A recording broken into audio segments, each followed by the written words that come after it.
ಒಬ್ಳು 20 ವರ್ಷದ ಸಣ್ಣ ಹುಡುಗಿ ಫಾತಿಮಾ ರಿಸಾ ಕೇರಳದ ಕಣ್ಣೂರು ಜಿಲ್ಲೆಯ ಪೊಯ್ತುಂಕಡವು ಅನ್ನೋ ಊರಲ್ಲಿ ಜನಿಸ್ತಾಳೆ. ಹೀಗೆ ಜನಿಸಿ ದೊಡ್ಡವಳಾಗ್ತಾ ಇರ್ತಾಳೆ, ಕಲಿತಾ ಇರ್ತಾಳೆ. ಹಾಗಾಗಿ ಆಕೆಗೆ ಮದುವೆ ಮಾಡುವ ಅಂತ ಹೇಳಿಬಿಟ್ಟು ಆಕೆಯ 19 ವರ್ಷ ಆಗ್ಬೇಕಾದ್ರೆ ಆಕೆಯ ತಂದೆ ಮತ್ತೆ ತಾಯಿ ನಿರ್ಧಾರ ಮಾಡ್ತಾರೆ. ಹಾಗಾಗಿ ಆಕೆಗೆ ಒಬ್ಬ ವರನನ್ನ ಹುಡುಕ್ತಾರೆ. ಆತನ ಹೆಸರೇ ಆಸಿಫ್. ಈ ಆಸಿಫ್ ಅನ್ನೋನು ಅದೇ ಕಣ್ಣೂರಿನ ಕುಡಿಕಿಮುಟ್ಟ ಅನ್ನೋ ಊರಿನವ. ಇವನು ದುಬೈಯಲ್ಲಿ ಕೆಲಸ ಮಾಡ್ತಾ ಇರ್ತಾನೆ. ತನ್ನ ಮಗಳಿಗೆ ಒಳ್ಳೆ ಸಂಬಂಧ ಅಂತ ಅನ್ಕೊಂಡು ಈ ಫಾತಿಮಾ ರಿಸಾಳ ತಂದೆ ತಾಯಂದಿರು ಆತನಿಗೆ ಕೊಟ್ಟು ಜನವರಿ 8, 2026 ಮದುವೆ ಮಾಡಿಕೊಡ್ತಾರೆ. ಮದುವೆ ಹೊಸದರಲ್ಲಿ ಎಲ್ಲಾನು ಚೆನ್ನಾಗೇ ಇರುತ್ತೆ. ಆದ್ರೆ ಮದುವೆ ಆದ ಸ್ವಲ್ಪ ದಿನದಲ್ಲೇ ಈ ಆಸಿಫಿನ 2ನೇ ಮುಖವನ್ನ ಫಾತಿಮಾ ರಿಸಾ ನೋಡ್ತಾಳೆ. ಈತ ಒಬ್ಬ ಡ್ರಗ್ಸಿನ ಚಟ ಇರುವಂತಹ ವ್ಯಕ್ತಿ. ಆತ ನಿರಂತರವಾಗಿ MDM ಅನ್ನೋ ಒಂದು ಡ್ರಗ್ಸ್ ಅನ್ನ ನಿರಂತರವಾಗಿ ಉಪಯೋಗ ಮಾಡ್ತಾ ಇದ್ದ. ಈ ವಿಚಾರವನ್ನ ಕಂಡು ಹಿಡಿದಂತ ರಿಸಾ ಆತನ ಜೊತೆ ಇದರ ಬಗ್ಗೆ ಮಾತಾಡೋಕೆ ಹೋಗ್ತಾಳೆ. ಅಲ್ಲೇ ಶುರುವಾಗುತ್ತೆ ನೋಡಿ ಈ ಆಸಿಫಿನ ಮತ್ತೊಂದು ಅವತಾರ. ನಿರಂತರವಾಗಿ ಆಕೆಗೆ ಅಬ್ಯೂಸ್ ಮಾಡೋಕೆ ಶುರು ಮಾಡ್ತಾನೆ. ಫಿಸಿಕಲಿ, ಮೆಂಟಲಿ, ಪ್ರತಿಯೊಂದು ರೀತಿಯಲ್ಲಿ ಆತಳಿಗೆ ಬೈಯೋಕೆ ಶುರು ಮಾಡ್ತಾನೆ, ಹೊಡಿಯೋಕೆ ಶುರು ಮಾಡ್ತಾನೆ. ಈ ವಿಚಾರವನ್ನ ನಿರಂತರವಾಗಿ ಮಾಡ್ತಾನೆ ಇರ್ತಾನೆ. ಇದರ ಜೊತೆ ಆಸಿಫ್ನ ತಂದೆ ತಾಯಂದಿರು ಕೂಡ ಆಕೆಯ ಜೊತೆ ಒಳ್ಳೆ ರೀತಿಯಲ್ಲಿ ನಡೆದುಕೊಳ್ಳೋದಿಲ್ಲ. ಆಕೆ ಅನೇಕ ಬಾರಿ ಅವರ ಜೊತೆ ಈ ವಿಚಾರವನ್ನ ಅಡ್ಮಿಟ್ ಮಾಡೋ ಪ್ರಯತ್ನ ಮಾಡ್ತಾರೆ. ಆದ್ರೆ ಅವರು ಈ ವಿಚಾರವನ್ನ ಕೇಳುವ ಸ್ಥಿತಿಯಲ್ಲಿ ಇರಲಿಲ್ಲ. ಮತ್ತೆ ಮತ್ತೆ ಆಕೆಗೆ ಟಾರ್ಚರ್ ಅನ್ನೇ ಮಾಡೋಕೆ ಶುರು ಮಾಡ್ತಾರೆ. ಒಂದು ಕಡೆ ಗಂಡನಿಂದ ಟಾರ್ಚರ್, ಇನ್ನೊಂದು ಕಡೆ ತನ್ನ ಅತ್ತೆ ಮಾವರಿಂದ ಟಾರ್ಚರ್ ತಡೆಯೋಕಾಗದೆ ಈ ವಿಚಾರಗಳನ್ನ ರಿಸಾ ತನ್ನ ಫ್ರೆಂಡಿಗೆ ವಾಟ್ಸ್ಆಪ್ ಚಾಟ್ ಮುಖಾಂತರ, ವಾಯ್ಸ್ ಮೆಸೇಜ್ ಮುಖಾಂತರ ಹೇಳ್ತಾ ಇರ್ತಾಳೆ. ಕೊನೆಗೆ ಜುಲೈ 28 ಇದನ್ನೇನು ಸಹಿಸಕ್ಕೆ ಆಗದೆ ಇರುವಂತಹ ಟೈಮಲ್ಲಿ ಫಾತಿಮಾ ರಿಸಾ ಒಂದು ವಾಯ್ಸ್ ಮೆಸೇಜ್ ಅನ್ನ ತನ್ನ ಫ್ರೆಂಡಿಗೆ ಕಳಿಸ್ತಾಳೆ. ಅದರಲ್ಲಿ ಆಕೆ ಹೇಳ್ತಾಳೆ, ನನಗೆ ಇನ್ನು ತಡೆಯೋಕೆ ಆಗ್ತಾ ಇಲ್ಲ, ಈ ಒಂದು ಕಷ್ಟ ನನಗೆ ತಡೆಯೋಕ್ಕೂ ಆಗ್ತಾ ಇಲ್ಲ, ನನ್ನ ತಾಯಿ ತಂದೆಯರಿಗೂ ಕೂಡ ಹೇಳಕ್ಕೆ ನನಗೆ ಮನಸ್ಸಾಗ್ತಾ ಇಲ್ಲ. ನಾನು ಒಂದು ನೋಟನ್ನ ಬರೆದಿದ್ದೀನಿ, ನನ್ನ ಕಬೋರ್ಡ್ ಅಲ್ಲಿ ಇಟ್ಟಿದ್ದೀನಿ. ದಯವಿಟ್ಟು ನಾನು ಹೋದ ಮೇಲೆ ನನ್ನ ತಂದೆಗೆ ಅದನ್ನ ಕೊಡು, ಅದರಲ್ಲಿ ಪ್ರತಿಯೊಂದನ್ನ ಬರೆದಿದ್ದೀನಿ ಅಂತ ಆಕೆಯ ಫ್ರೆಂಡಿಗೆ ವಾಯ್ಸ್ ಮೆಸೇಜ್ ಮಾಡಿ ಆತ್ಮಹತ್ಯೆ ಮಾಡ್ಕೊಳ್ತಾಳೆ. ಆಕೆ ಆ ಸೂಸೈಡ್ ನೋಟ್ ಅಲ್ಲಿ ಏನೆಲ್ಲ ಬರ್ದಿದ್ಲು, ಆಕೆಯ ಸ್ನೇಹಿತೆ ಜೊತೆ ಏನೆಲ್ಲ ಹೇಳಿದ್ಲು. So let's learn about today's case which is revolving around Fathimathul Risa, Kerala, Kannur. ಅದು 2006. ಕೇರಳದ ಕಣ್ಣೂರು ಜಿಲ್ಲೆಯ ಪೊಯ್ತುಂಕಡವು ಅನ್ನೋ ಊರಲ್ಲಿ ಒಂದು ಮನೆಯಲ್ಲಿ ಸಂಭ್ರಮಾಚರಣೆ ಆಗ್ತಾ ಇರುತ್ತೆ. ಈ ಸಂಭ್ರಮಾಚರಣೆ ಯಾಕೆ ಆಗ್ತಾ ಇರೋದಂದ್ರೆ ಅವರಿಗೆ ಒಂದು ಹೆಣ್ಣು ಮಗು ಹುಟ್ಟಿರ್ತಾರೆ. ಆಕೆಯ ಹೆಸರೇ ಫಾತಿಮತುಲ್ ರಿಸಾ. ಇಲ್ಲಿ ತಂದೆ ತಾಯಿಯರ ಹೆಸರು ಎಲ್ಲೂ ಪ್ರಸ್ತಾಪ ಆಗಿಲ್ಲ, ನನಗೆ ಸಿಕ್ಕಿಲ್ಲ. ಹಾಗಾಗಿ ನಾನು ಇಲ್ಲಿ ಅವರ ಹೆಸರನ್ನ ಮೆನ್ಷನ್ ಮಾಡಿಲ್ಲ. ಸೊ ಸಂಭ್ರಮಾಚರಣೆ ಆಗುತ್ತೆ, ಮಗಳು ಹುಟ್ಟುತ್ತಾಳೆ. ಮನೆಯಲ್ಲಿ ತಂದೆ ತಾಯಿಯರಿಗೆ ತುಂಬಾ ಖುಷಿ. ಹಾಗೆ ತನ್ನ ಸಣ್ಣ ವಯಸ್ಸಿನಲ್ಲಿ ಆಕೆ ತುಂಬಾ ಆಕ್ಟಿವ್ ಇರ್ತಾಳೆ. ಹೀಗೆ ಕಲಿಕೆಯಲ್ಲಿ ಕೂಡ ತುಂಬಾ ಆಕ್ಟಿವ್ ಆಗೇ ಇರ್ತಾಳೆ. ಹೀಗೆ ವಯಸ್ಸಾಗ್ತಾ ಹೋದಾಗೆ ತಮ್ಮ ತಂದೆ ತಾಯಿಯರು ಆಕೆಗೆ ಮದ್ವೆಯನ್ನ ಮಾಡುವ ಅಂತ ಡಿಸೈಡ್ ಮಾಡ್ತಾರೆ. ಸೊ ಹಾಗಾಗಿ ಅವರು ಹುಡುಗನನ್ನ ಹುಡುಕ್ತಾ ಇರ್ಬೇಕಾದ್ರೆ ದುಬೈಯಲ್ಲಿ ಒಬ್ಬ ಹುಡುಗ ಒಳ್ಳೆ ಕೆಲಸದಲ್ಲಿದ್ದಾನೆ ಅಂತ ಹೇಳ್ಬಿಟ್ಟು ಆಕೆಗೆ ಒಂದು ಸಂಬಂಧ ಬರುತ್ತೆ. ಆಸಿಫ್ ಅನ್ನೋ ಹುಡುಗ. ಈ ಆಸಿಫ್ ಅನ್ನೋ ಹುಡುಗ ಅದೇ ಕಣ್ಣೂರು ಜಿಲ್ಲೆಯ ಒಂದು ಊರಿನವ. ಸೊ ಅವನು ದುಬೈಯಲ್ಲಿ ಒಂದು ಟೈಪಿಂಗ್ ಸೆಂಟರ್ ಅಲ್ಲಿ ಕೆಲಸ ಮಾಡ್ತಾ ಇರ್ತಾನೆ. ಸೊ ಹೀಗಾಗಿ ಈ ಫಾತಿಮಾಳ ತಂದೆಗೆ ಎಲ್ಲ ಈ ಬ್ಯಾಕ್ ಗ್ರೌಂಡ್ ವೆರಿಫಿಕೇಶನ್ ಎಲ್ಲ ಮಾಡಿರ್ತಾರೆ. ಅವಾಗ ಗೊತ್ತಾಗುತ್ತೆ ಆತ ಒಳ್ಳೆ ಹುಡುಗ ಅಂತಾನೆ ಒಂದು ವಿಚಾರಗಳು ಸಿಗುತ್ತೆ. ಸೊ ಹಾಗಾಗಿ ಇವರೇನ್ ಮಾಡ್ತಾರೆ, ಡಿಸೈಡ್ ಮಾಡ್ತಾರೆ, ಓಕೆ ಇವನಿಗೆ ಕೊಟ್ಟು ಮದುವೆ ಮಾಡುವ ಅಂತ ಹೇಳಿ ಡಿಸೈಡ್ ಮಾಡ್ತಾರೆ. ಸೊ ಫಾತಿಮಾಳಿಗೆ ಒಂದು 19 ವರ್ಷ ತುಂಬಿ ಸ್ವಲ್ಪ ದಿವಸಗಳಾಗಿರುತ್ತೆ. ಸೊ ಆಕೆಗೆ ಜನವರಿ 8, 2026 ಇದೇ ವರ್ಷದ ಜನವರಿ 8ಕ್ಕೆ ಮದುವೆ ಮಾಡಿ ಕೊಡ್ತಾರೆ. ಸೊ ಅಲ್ಲಿವರೆಗೂ ಈ ಒಬ್ಬ ಆಸಿಫ್ ಅನ್ನೋನು ಒಳ್ಳೆ ವ್ಯಕ್ತಿಯನ್ನು ಪೋಟ್ರೆಯಲ್ಲೇ ಇರ್ತಾನೆ. ಸೊ ಮದುವೆ ಆದ 1 ವಾರಕ್ಕೆ ಈ ಆಸಿಫ್ನ ಮುಖ ಬಯಲಾಗಕ್ಕೆ ಶುರು ಆಗುತ್ತೆ. ಒಂದ್ ದಿವಸ ಆಸಿಫ್ ತುಂಬಾ ಲೇಟ್ ಆಗಿ ಬರ್ತಾನೆ ಮನೆಗೆ. ಆತನ ವರ್ತನೆಯಲ್ಲಿ ಬದಲಾವಣೆಗಳಿರುತ್ತೆ. ಆಕೆಯ ಜೊತೆ ಕೋಪಗೊಳ್ಳುವಿಕೆ, ಪ್ರತಿಯೊಂದು ವಿಚಾರಕ್ಕೆ ಆಕೆಯನ್ನ ಡಾಮಿನೇಟ್ ಮಾಡುವಂತಹ ಒಂದು ವ್ಯಕ್ತಿತ್ವ ಫಾತಿಮಾ ರಿಸಾಗೆ ಕಂಡು ಬರುತ್ತೆ. ಇದನ್ನು ನೋಡಿ ಆಕೆ ಏನೋ ಟೆನ್ಷನ್ ಅಲ್ಲಿ ಇರಬೇಕು ಅಂತ ಹೇಳಿ ಸುಮ್ಮನಾಗ್ತಾಳೆ. ಆದ್ರೆ ಇದೇ ವಿಚಾರ ನಿರಂತರವಾಗಿ ನಡೆಯೋಕೆ ಶುರುವಾಗುತ್ತೆ. ಪ್ರತಿದಿನ ಆತ ಲೇಟ್ ಆಗಿ ಬರೋಕೆ ಶುರು ಮಾಡ್ತಾನೆ. ಆತ ಸ್ವಲ್ಪ ನಶೆಯಲ್ಲಿರೋ ರೀತಿಯಲ್ಲಿ ಕಾಣಿಸಕ್ಕೆ ತೊಡಗ್ತಾನೆ. ಈ ಫಾತಿಮಾ ರಿಸಾ ಅನ್ನೋಳು ತುಂಬಾ ಮೃದು ಸ್ವಭಾವದ ಆಕೆಗೆ ಆಕೆಯ ಬದುಕಿನಲ್ಲಿ, ಆಕೆಯ ಜೀವನದಲ್ಲಿ ತನ್ನ ಗಂಡನ ಜೊತೆ ಅದ್ಭುತವಾಗಿ ಜೀವನ ಮಾಡಬೇಕು, ನಾನು ನನ್ನ ಗಂಡನ ಜೊತೆ ಒಂದು ಅದ್ಭುತವಾಗಿರುವ ಲೈಫ್ ಅನ್ನ ಲೀಡ್ ಮಾಡಬೇಕು, ಚೆನ್ನಾಗಿ ಬದುಕಬೇಕು, ಬಾಳಬೇಕನ್ನೋ ಆಸೆಗಳು ಇರುತ್ತೆ, ಕನಸುಗಳಿರುತ್ತೆ. ಆದ್ರೆ ಆಕೆಯ ಗಂಡ ಈ ರೀತಿ ಮಾಡೋದ್ರಿಂದ ಆಕೆಗೆ ತುಂಬಾ ಬೇಸರ ಆಗ್ತಾ ಇರುತ್ತೆ. ಒಂದ್ ದಿವಸ ಏನೋ ಈತ ಮನೆಯಲ್ಲೇ ರೂಮಲ್ಲೇ ರಿಸಾ ಜೊತೆ ಸಿಕ್ಕಿ ಬೀಳ್ತಾನೆ. ಆತ ಡ್ರಗ್ಸ್ ಚಟಕ್ಕೆ ಬಿದ್ದಿರ್ತಾನೆ, ಡ್ರಗ್ಸ್ ಅನ್ನು ಉಪಯೋಗ ಮಾಡ್ತಾ ಇರ್ತಾನೆ. ಫಾತಿಮಾ ರಿಸಾ ಕೈಗೆ ಸಿಕ್ಬಿಡುತ್ತೆ. ಯಾವ ಪದಾರ್ಥವನ್ನ ಈತ ಯೂಸ್ ಮಾಡ್ತಾನೆ ಅದು ಆಕೆಯ ಕೈಗೆ ಸಿಕ್ಬಿಡುತ್ತೆ. ಆಕೆ ಪ್ರಶ್ನೆ ಮಾಡೋಕೆ ಶುರು ಮಾಡ್ತಾಳೆ. ಹೀಗೆ ಪ್ರಶ್ನೆ ಮಾಡಿದ ಫಾತಿಮಾ ರಿಸಾಕೆ ಆಸಿಫ್ ಹೊಡೆಯೋಕೆ ಶುರು ಮಾಡ್ತಾನೆ, ಬೈಯೋಕೆ ಶುರು ಮಾಡ್ತಾನೆ, ಆಕೆಗೆ ಫಿಸಿಕಲಿ ತುಂಬಾ ಟಾರ್ಚರ್ ಮಾಡ್ತಾನೆ. ಈ ವಿಚಾರವನ್ನ ಎಲ್ಲಿ ಬಾಯಿ ಬಿಡಬಾರ್ದು ಅಂತ ಆತ ಧಮಕಿ ಕೂಡ ಆಗ್ತಾನೆ. ಸೊ ಈ ವಿಚಾರದ ಬಗ್ಗೆ ಫಾತಿಮಾ ರಿಸಾ ಏನ್ ಮಾಡ್ತಾಳೆ, ಆತನ ತಂದೆ ತಾಯಿಯರ ಜೊತೆ ಹೇಳ್ತಾಳೆ.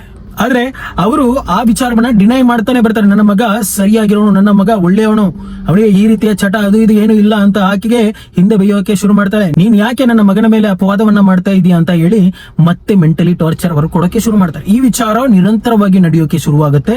ಇದೊಂದು ರುಟೀನ್ ಆಗಿ ಫಾತಿಮಾ ರಿಸಾಳಿಗೆ ಅವರು ಮಾಡೋಕೆ ಶುರು ಮಾಡ್ತಾರೆ. ಸೊ ಈ ವಿಚಾರಗಳೆಲ್ಲ ನಡೆದ ಸ್ವಲ್ಪ ದಿವಸದ ನಂತರ ಮತ್ತೆ ಈ ಆಸಿಫ್ ಒಬ್ಬ ಹುಡುಗಿಯ ಜೊತೆ ಅಕ್ರಮ ಸಂಬಂಧದಲ್ಲಿರೋದು ಈ ರಿಸಾಳಿಗೆ ಗೊತ್ತಾಗುತ್ತೆ. ಆತನ ಫೋನಲ್ಲಿ ಆ ಹುಡುಗಿಯ ನಂಬರ್ ಏನೋ ಕಾಲ್ ಏನೋ ಬಂದದ್ದು ಈ ಫಾತಿಮಾ ರಿಸಾಳಿಗೆ ಗೊತ್ತಾಗುತ್ತೆ. ಆಕೆ ಮತ್ತೆ ಈ ಒಂದು ವಿಚಾರದಲ್ಲಿ ಕುಗ್ಬಿಡ್ತಾಳೆ, ಅಳೋಕೆ ಶುರು ಮಾಡ್ತಾಳೆ, ಈ ವಿಚಾರ ಬಗ್ಗೆ ಕೇಳೋಕೆ ಶುರು ಮಾಡ್ತಾಳೆ. ಆದ್ರೆ ಇವರು ಹೀನಾಯವಾಗಿ ಆಕೆಯನ್ನ ಮತ್ತೆ ಮತ್ತೆ ಟಾರ್ಚರ್ ಮಾಡ್ತಾನೆ ಇರ್ತಾರೆ.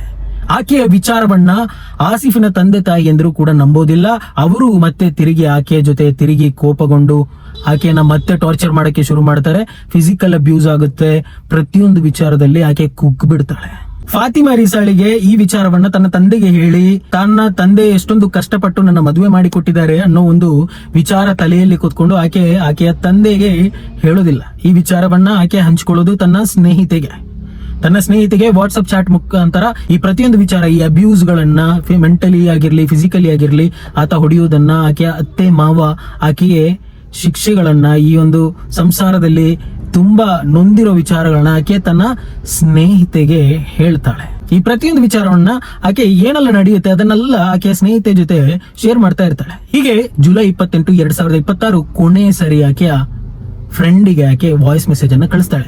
ಏನ್ ಕಳಿಸ್ತಾಳೆ ಈ ವಾಯ್ಸ್ ಮೆಸೇಜ್ ನೋಡಿ. ഞാൻ പോയിക്കാനത് ഞാൻ പത്തിൽ പറഞ്ഞു കൊടുക്കണാണ്. ഓനങ്ങനെ നല്ലോനായിട്ട് ജീവിക്കണ്ടാണ്. ആരെന്റെ പുറം നിൽക്കൂലാണ്. എനിക്കിങ്ങനെ കുറ്റം മാത്രം കേട്ടിട്ട് നിൽക്കാനില്ല. ഓൻ ചെയ്താലും അതിന് കുറ്റം നിൽക്കുന്ന ആ സംശയവും ഓൻ ചെയ്യുന്നതിനൊന്നുമില്ല. നിനക്കറിയില്ലാണ് എല്ലാം ഞാൻ എന്നോടെല്ലാം പറയലില്ല. എനിക്ക് ഇടങ്ങാറ് വരാത്ത രീതിയിൽ ഞാൻ പോയിക്കാനത് ഞാൻ പത്തിൽ പറഞ്ഞു കൊടുക്കണാണ്. ഓനങ്ങനെ നല്ലോനായിട്ട് ജീവിക്കണ്ടാണ്. ಸೀರಿಯಸ್ಲಿ ಈ ಒಂದು ವಾಯ್ಸ್ ಮೆಸೇಜ್ ಕೇಳುವಾಗ ಯಾರ ಕರಳು ಬೇಕಾದ್ರೆ ಚುರುಕ್ ಅನ್ನತ್ತೆ. ಯಾಕಂದ್ರೆ ಆ ಹೆಂಗಸು ಆ ಒಂದು ಸಣ್ಣ ಹುಡುಗಿ ಎಷ್ಟೊಂದು ಕಷ್ಟ ಪಟ್ಟಿರ್ಬೋದು. ಆಕೆಯ ವಾಯ್ಸ್ ಅಲ್ಲಿ ಆಗಿರ್ಲಿ, ಆಕೆಯ ಅಳುವಿನಲ್ಲಿ ಆಕೆ ಅನುಭವಿಸಿರುವಂತಹ ಪ್ರತಿಯೊಂದು ನೋವು ಕಾಣಿಸುತ್ತೆ. ಆಕೆ ಹೇಳೋದೇನಂದ್ರೆ, ನನಗೆ ಸಹಿಸ್ಲಿಕ್ಕೆ ಆಗ್ತಾ ಇಲ್ಲ, ನನಗೆ ಈ ವಿಚಾರವನ್ನ ಯಾರಿಗೆ ಹೇಳಕ್ಕೆ ಆಗ್ತಿಲ್ಲ, ನಾನು ನಿನ್ನ ಹತ್ರ ಹೇಳ್ತಾ ಇದ್ದೀನಿ, ನನ್ನ ಹತ್ರ ಏನೇನು ನಡೆಯುತ್ತೆ ಇದನ್ನೆಲ್ಲ ನಾನೊಂದು ನೋಟಲ್ಲಿ ಬರೆದಿಟ್ಟಿದ್ದೀನಿ, ಅದು ನನ್ನ ವಾರ್ಡ್ರೂಬ್ ಅಲ್ಲಿ ಇದೆ, ಅದನ್ನ ನನ್ನ ತಂದೆ ಕೊಡು ಅಂತ ಹೇಳ್ತಾಳೆ. ನನಗೆ ಸಹಿಸ್ಲಿಕ್ಕೆ ಆಗ್ತಾ ಇಲ್ಲ. ಇದಾಕೆಯ ಕೊನೆಯ ಮಾತು. ನಾನು ಸೀರಿಯಸ್ ಆಗಿ ಹೇಳ್ತೀನಿ, ಡಿಯರ್ ಬಾಯ್ಸ್, ನನ್ನದೊಂದು ರಿಕ್ವೆಸ್ಟ್, ಹಂಬಲ್ ರಿಕ್ವೆಸ್ಟ್, ನೀವು ಮದುವೆ ಆಗಿ ಒಳ್ಳೆಯ ಸಂಸಾರ ನಡೆಸೋಕ್ಕಾದ್ರೆ ಮಾತ್ರ ದಯವಿಟ್ಟು ನೀವು ಮದುವೆ ಆಗಿ. ಇಲ್ಲ, ನಾನು ಈ ನಶೆಗಳನ್ನ ಮಾಡ್ಕೊಂಡಿರ್ತೀನಿ, ನಾನು ಇನ್ನೊಬ್ಳು ಹುಡುಗಿಯ ಅಕ್ರಮ ಸಂಬಂಧಗಳನ್ನ ಇಟ್ಕೊಂಡಿರ್ತೀನಿ, ಈ ತರ ಮಾಡೋದಾದ್ರೆ ದಯವಿಟ್ಟು ಮದುವೆ ಆಗೋಕೆ ಹೋಗ್ಬೇಡಿ. ಇದ್ದಾಗೆ ಇದ್ಬಿಡಿ, ಏನಾದ್ರೂ ಆಗೋಗಿ.